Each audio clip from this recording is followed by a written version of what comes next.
नमस्कार दोस्तों, आज हम लोग स्टार्ट कर रहे हैं secondary rules of interpretation of statutes.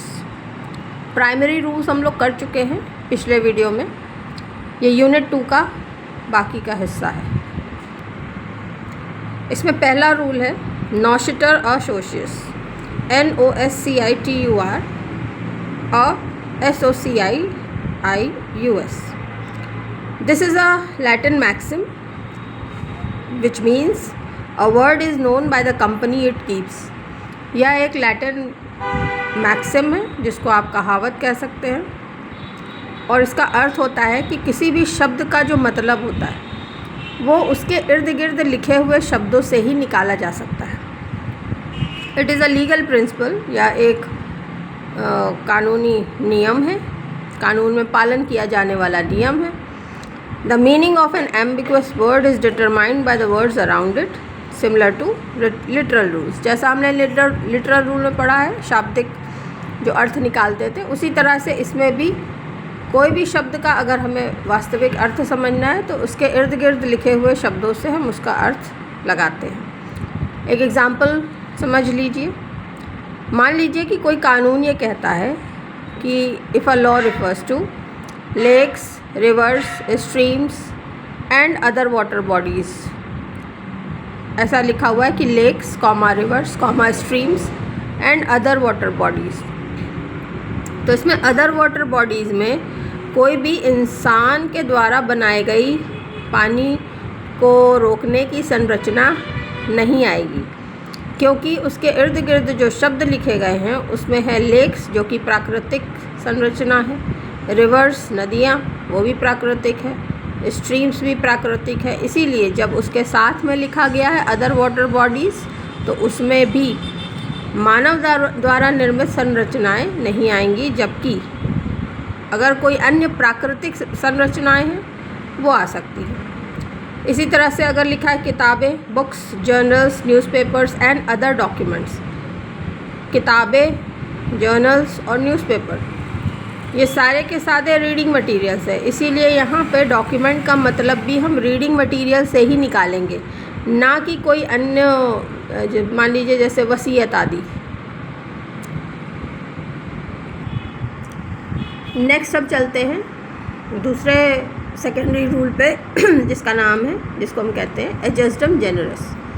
This is also a Latin phrase which means same kind और क्लास। ये भी एक लैटिन कहावत है जिसका अर्थ होता है सेम काइंड या क्लास, एक ही प्रकार का या फिर एक ही क्लास का। It is a legal principle used in statutory interpretation to include only things of same type as listed. यह एक कानूनी नियम है, कानून में पालन किए जाने वाला नियम है जो कि स्टैट्यूटरी इंटरप्रिटेशन में इस्तेमाल होता है, कानून के निर्वचन में इस्तेमाल होता है, और इसमें शामिल किया जाता है उसी प्रकार की चीज़ें जैसे कि लिस्ट में लिखी गई हैं। For example, if a law states car, trucks, motorcycles and other vehicles may not enter. अगर यहाँ पे लिखा है किसी कानून में कि कार्स, ट्रक्स, मोटरसाइकिल और अदर व्हीकल्स परमिटेड नहीं है, अलाउड नहीं है, एंटर नहीं करने चाहिए, तो फिर यहाँ पे अदर व्हीकल्स की जो मीनिंग है उसमें आप बाइसिकल और एरोप्लेन या ट्रेन को नहीं इंक्लूड करेंगे, क्योंकि उसके बगल में जो पहले शब्द लिखे गए हैं लिस्ट में वो सारे के सारे रोड पे चलने वाले वाहन हैं। इसीलिए अदर व्हीकल्स में भी हम उन्हीं वाहनों को इंक्लूड करेंगे जो रोड पे चलते हैं। यद्यपि बाइसिकल रोड पे चलती है, चलाई जाती है, लेकिन अगर आप ध्यान से देखेंगे तो कार, ट्रक, मोटरसाइकिल ये सब ईंधन का प्रयोग करते हैं और वेट में ज़्यादा होते हैं। इनको आसानी से अगर कहीं पार्क कर दिया जाए तो ये आसानी से हिलाए डुलाए नहीं जा सकते। इसीलिए बाइसिकल्स का इस लिस्ट में ना होना उपयुक्त लगता है। तो इस तरह से कानून कोड जो है कानूनों का निर्वचन करता है, ये अगर कहीं पे इस प्रकार की बातें आ जाए। तो ये दोस्तों दूसरा नियम था। अब जबकि आप दोनों ही लैटिन मैक्सिम्स पढ़ चुके हैं, नॉशिटर असोशियस और एडजस्टम जेनरस, तो आपको लग रहा होगा कि ये दोनों तो एक ही जैसा लग रहा है, तो फिर इसमें फ़र्क क्या है। तो आइए इसके फ़र्क को समझते हैं। बहुत महीन फ़र्क है, लेट्स अंडरस्टैंड दैट। तो पहला जो फ़र्क होता है दैट इज़ एडजेक्टिव जनरस में it is applied when a law list specific words followed by a general term. Adjective generous तब अप्लाई होता है जब लॉ कोई स्पेसिफिक वर्ड्स की लिस्ट दे देता है, उसके बाद एक जनरल सा शब्द दे दिया जाता है। तो वो जनरल सा जो शब्द लिखा जाता है it is interpreted include only things similar to the specific words. तो उसमें जो जनरल टर्म है उसका मायना हम उन्हीं स्पेसिफिक वर्ड से ही लगाते हैं जो उस जनरल टर्म के पहले लिखे जा चुके हैं। इसके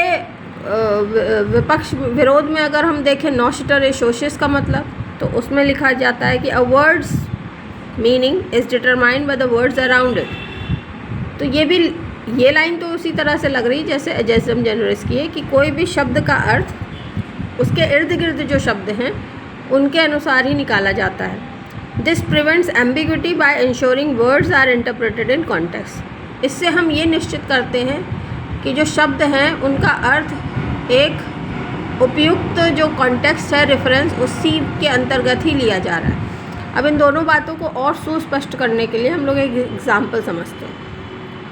जैसे एडजेक्टिव जनरस में लिखा है, मान लीजिए किसी कानून में, if a law mentions Lions, tigers, leopards and other animals.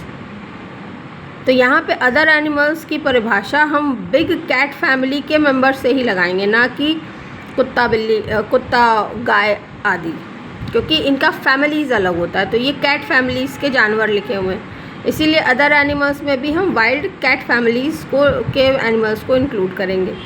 जबकि अगर कोई कानून ऐसा कहता है कि bank deposits, financial institutions and loans, तो यहाँ पे जो बैंक के दो अर्थ होते हैं, हम लोग इंग्लिश में पढ़ते हैं होमोनिम्स, होमोफोन्स आदि।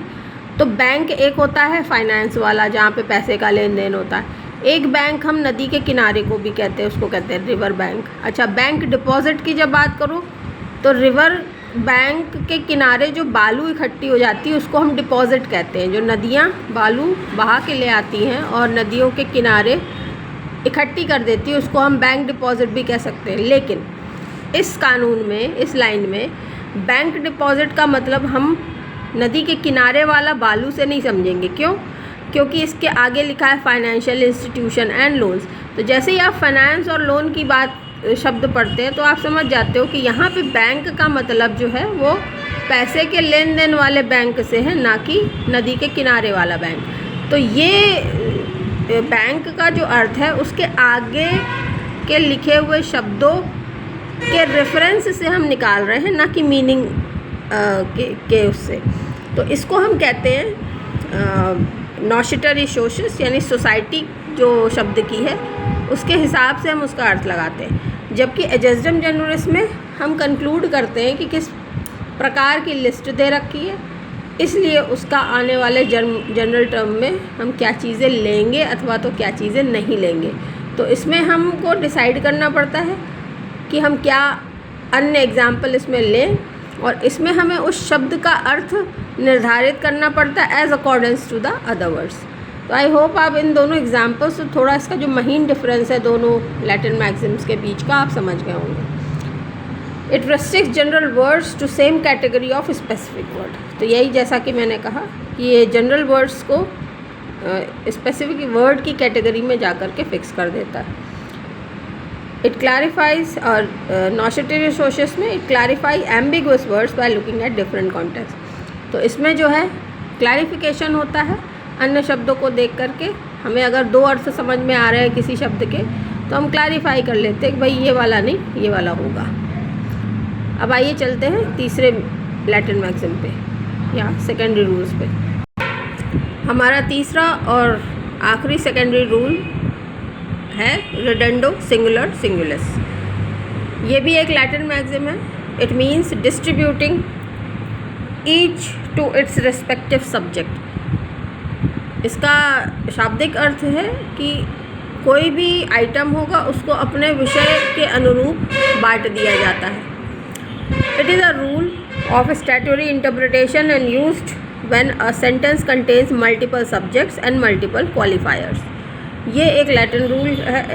It is a rule to interpretation of statute, जिसमें एक से ज़्यादा विषय होते हैं और एक से ज़्यादा उनके क्वालिफायर्स होते हैं, यानी जिन आइटम्स को वो रिलेट कर रहा है। Ensuring that each qualifier is applied to its appropriate subject, और ये पक्का किया जाता है कि ईच क्वालिफायर, हर आइटम अपने रिस्पेक्टिव सब्जेक्ट से रिलेट हो रहा है। अब आइए एक एग्जाम्पल के माध्यम से इसको भी समझते हैं। मान लीजिए ऐसा लिखा है कि men and women shall be given hats and dresses without using रिडेंडो सिंगुलर सिंगुलिस। We may think that both men and women shall be given both hats and dresses. अगर ये लिखा हुआ है लाइन कि आदमी और औरतों को शैल be given hats and dresses, सबको ड्रेसेस मिलेंगी और टोपियाँ मिलेंगी, तो अगर हम रिडेंडो सिंगुलर सिंगुलिस का अर्थ नहीं लगाते हैं तो फिर हम ये पाएंगे कि सभी आदमियों को, सभी औरतों को दोनों चीज़ें मिलेंगी, यानी कि हैट्स भी मिलेंगी सबको और ड्रेसेस भी मिलेंगी सबको, जबकि ऐसा इसका अर्थ है नहीं है। अब हम आइए इंटरप्रिटेशन का ये रूल लगाते हैं। तो क्या पाएंगे, जब रूल आप लगाओगे तो आपको पता चलेगा कि जो हैट्स हैं वो आदमियों को मिलेंगी और जो ड्रेसेस हैं वो औरतों को मिलेंगी। इसमें देखिए मेन पहले लिखा है, वुमेन बाद में लिखा है। तो इसी तरह से जब इसके हम क्वालिफायर्स को देखेंगे तो हैट्स पहले लिखा है, ड्रेसेस बाद में लिखी है, तो ये हैट्स जा कर के मिल जाएगा अपने सब्जेक्ट मेन से, और ये ड्रेसेस जा कर के मिल जाएंगी अपने सब्जेक्ट वुमेन से। तो हर आदमी को हैट मिलेगी और हर वुमेन को ड्रेस मिलेगी। ये इसका मतलब होता है रिडेंडो सिंगुलर सिंगुलिस। एक और एग्जांपल देख लीजिए। अगर मान लीजिए कि कोई कानून ऐसा कहता है कि the landlord and the tenant shall be responsible for paying taxes and rent separately. मान लीजिए कानून में लिखा है कि मकान मालिक और जो उनका किराएदार है शैल बी रिस्पॉन्सिबल, उनको जिम्मेदारी है कि वो अपने टैक्सेस और रेंट रिस्पेक्टिवली देंगे। तो इसका मतलब भी आप यही समझेंगे कि लैंडलॉर्ड पहले नंबर पे है, एंड लिखा है, फिर लिखा है टेनेंट। इसी तरह से जब क्वालिफायर देखोगे तो टैक्स पहले लिखा है, रेंट बाद में। इसका अर्थ क्या समझेंगे कि टैक्स लैंडलॉर्ड देगा और रेंट टेनेंट देगा। तो अपने अपने क्वालिफायर्स अपने रिस्पेक्टिव नंबर के सब्जेक्ट के साथ हम रिलेट कर देते हैं। तो दोस्तों इसी को हम कहते हैं रिडेंडो सिंगुलर सिंगुलिस। So now we have understood all 3 secondary rules as mentioned in your MCQ syllabus of Unit 2. In next video we shall discuss presumptions of statutory interpretation. जो इसका इस यूनिट का 3rd वीडियो है उसमें हम presumptions पढ़ेंगे जो कि निर्वचन के लिए अनिवार्य होते हैं। So keep studying.